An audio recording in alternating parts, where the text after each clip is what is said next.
ప్రతిపక్ష హోదాలో ఉండి కూడా 3 ఎమ్మెల్సీ ఎలక్షన్లు గెలిపించుకున్నాం. అలాంటిది ఈరోజు 164 మ్యాండేట్ ఇచ్చి 2 నెలలు అయింది. ఇంకా 2 నెలల ముందే మేము గవర్నమెంట్ ఫామ్ చేసాం.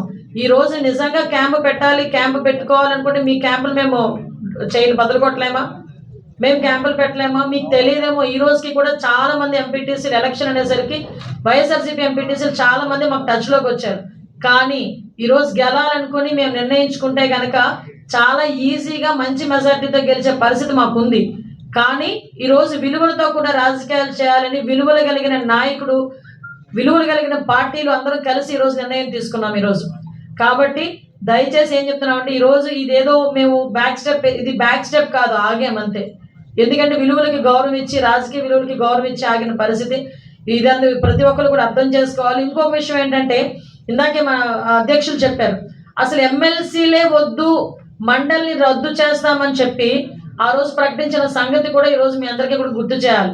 మరి ఎమ్మెల్సీలే వద్దు, ఎమ్మెల్సీలు రద్దు చేయాలి, మండలిని రద్దు చేయాలని చెప్పిన పెద్ద మనిషి ఈరోజు ఎమ్మెల్సీ ఎలక్షన్కి ఎలాగ ఏ మొహం పెట్టుకొని నామినేషన్ వేయించారో మాకైతే అర్థం కాలే.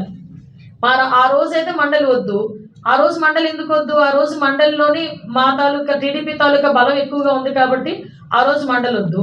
ఈ రోజు మండలి కావాలి. ఎందుకంటే ఈరోజు అసెంబ్లీలో వాళ్ళకి బలం లేదు కాబట్టి ఎటువంటి పరిస్థితుల్లోనైనా మండలిలో కూర్చోబెట్టి ఇబ్బంది పెడదామని ఉద్దేశం. కానీ ఒకటి, వాళ్ళు ఎన్ని ఇబ్బందులు పెట్టినా కూడా మేము బిల్లు ఎలా పాస్ చేసుకోవాలో, ప్రజలకు ఎలా మంచి చేయాలో మా అందరికీ కూడా తెలుసు. కాబట్టి ఇలాంటి ప్రయత్నాలు మానాలి. ఇంకొకటి కూడా దయచేసి కోరుకుంటున్నా, సందర్భం కాకపోయినా చెప్పాలి. ఎందుకంటే ఎమ్మెల్సీలు అనేసరికి పెద్దల సభ, గౌరవ సభ. అలాంటి పెద్దల సభకి పెద్ద మనసు ఉన్న వాళ్ళు, అదేవిధంగా కొంచెం వ్యక్తిత్వం ఉన్న వాళ్ళని పంపించాలి.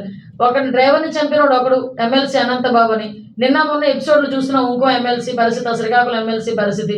అంటే ఇలాంటి వాళ్ళందరినీ కూడా ఆ సభలకి పంపించి, పెద్దల సభకు పంపించి, పెద్దల సభ తాలూకా గౌరవాన్ని కూడా కించపరిచే విధంగా చేస్తున్న జగన్మోహన్ రెడ్డికి ఒక్కసారి ఆలోచించుకోవాల్సిందిగా ఒకసారి మేమందరం కూడా కోరుకుంటున్నాం.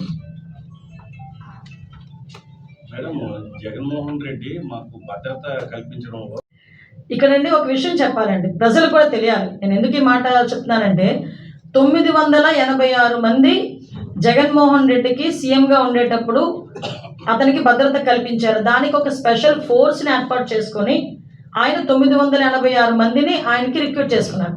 986 మందికి నెలకయ్యే ఖర్చు దగ్గర 5.787 కోట్లు, అంటే 6 కోట్లు దగ్గర. అంటే 986 మంది అతను కనుక కాపలా కాస్తే నెలకి అయ్యే ఖర్చు 6 కోట్లు. అయినా కూడా ఆ రోజు స్పెషల్ ఫోర్స్ పెట్టుకుని ఆయన చేసుకున్నాడు. అప్పుడు ఆయన సీఎంగా ఉన్నాడు. ఆయన స్పెషల్ సెక్యూరిటీ ఫోర్స్ని ఏర్పాటు చేసుకున్నాడు. అక్కడ ఇంత డబ్బులు ఖర్చు పెట్టి 5 సంవత్సరాలు ఎన్ని కోట్లు అయిందో మీరే లెక్క పెట్టుకోండి. నెలకి 6 కోట్లు. దాన్ని బట్టి మీరు అర్థం చేసుకుని ఎన్ని వందల కోట్లు అయిందో మీరే అర్థం చేసుకోవాలి. ఈరోజు జగన్మోహన్ రెడ్డి ఒక మాజీ సీఎం మాత్రమే. అతనికి ప్రతిపక్ష హోదా లేదు, ప్రతిపక్ష నాయకుడు కాదు. ఆయన కేవలం పులివెందుల ఎమ్మెల్యే. అదేవిధంగా ఆయన ఏమి మంత్రి కూడా కాదు. ఓకే, ఈరోజు హోమ్ మినిస్టర్గా ఉన్న నాకు Y+ ఇస్తారు.